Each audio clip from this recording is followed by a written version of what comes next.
ব্যবস্থাও এই বিষয়ে বিস্তারিত জানতে সেখান থেকে যুক্ত হচ্ছেন মফিজুর রহমান শিপন। শিপন, আপনার মাধ্যমে জানতে চাই প্রথমে যে নিরাপত্তার বিষয়টা, সেই নিরাপত্তার ব্যাপারটা একটু জানতে চাই। আইনশৃঙ্খলা পরিস্থিতি কেমন, আর পাশাপাশি এনসিপির পদযাত্রা ঘিরে নেতাকর্মী বা সমর্থকরা কি এখন উপস্থিত হতে শুরু করেছেন কিনা? আপনাকে বলে রাখতে চাই, ফরিদপুরের ঐতিহাসিক জনতা ব্যাংকের মোড়েই মূলত এনসিপির মূল প্রোগ্রামটি হবে। তাদের যে টাইম দেওয়া ছিল সেটা ছিল দুপুর 12টায়, হয়তো সেটি আধা ঘন্টা লেট হতে পারে এমনটি আমরা জানতে পেরেছি। তবে আইন শৃঙ্খলার ব্যাপারে আমরা কথা বলেছিলাম ফরিদপুরের পুলিশ সুপার আব্দুল জলিলের সঙ্গে। তিনি বলেছেন এনসিপির এই প্রোগ্রামকে সুন্দরভাবে সাকসেস করার জন্য, নির্বিঘ্নে নিরাপত্তা সাথে করার জন্যই কিন্তু মূলত 3 স্তরের নিরাপত্তা ব্যবস্থা করা হয়েছে।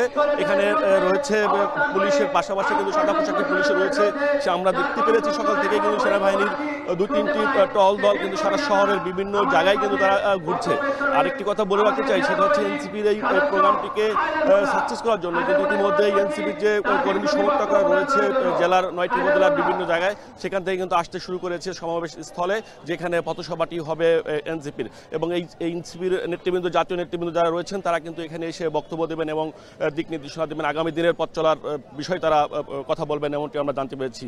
তার আগে গতকাল কিন্তু বিকালে ফরিদপুর প্রেস ক্লাবে কিন্তু ফরিদপুর জেলার এনসিপির যে নেতৃবৃন্দ আছেন তারা কিন্তু সংবাদ সম্মেলন করেছেন এবং তাদের প্রস্তুতি, তাদের নিরাপত্তা সবকিছু মিলেই কিন্তু তারা গণমাধ্যমের সাথে কথা বলেছেন এবং তারা জানিয়েছেন। আমরা তাদেরকে প্রশ্ন করেছিলাম যে ফরিদপুরের নিরাপত্তার কোনো সমস্যা আছে আপনারা মনে করেন কিনা। সে বিষয়ে কিন্তু এনসিপির যে জেলার নেতৃবৃন্দ রয়েছেন তারা বলেছেন যে আমরা ফরিদপুরে নিরাপত্তার হীনতা বোধ করছি না, কারণ হচ্ছে তাদের সঙ্গে একাধিকবার আইন শৃঙ্খলা বাহিনী প্রশাসনের সঙ্গে তাদের কথা হয়েছে এবং সব ধরনের প্রস্তুতি তাদের রয়েছে এমনকি তারা বলেছেন। আপনাকে দেখাতে চাই যে এখন কিন্তু চারদিকেই কিন্তু মোটামুটি বেশ লোকজন জড়ো হয়ে গেছে জনতা ব্যাংকের মোড়ে, যেখানে ফরিদপুরের বিভিন্ন রাজনৈতিক প্ল্যাটফর্ম কিন্তু এখান থেকে রাজনৈতিক কর্মসূচি বা জনসভা বা পথসভা করে থাকে।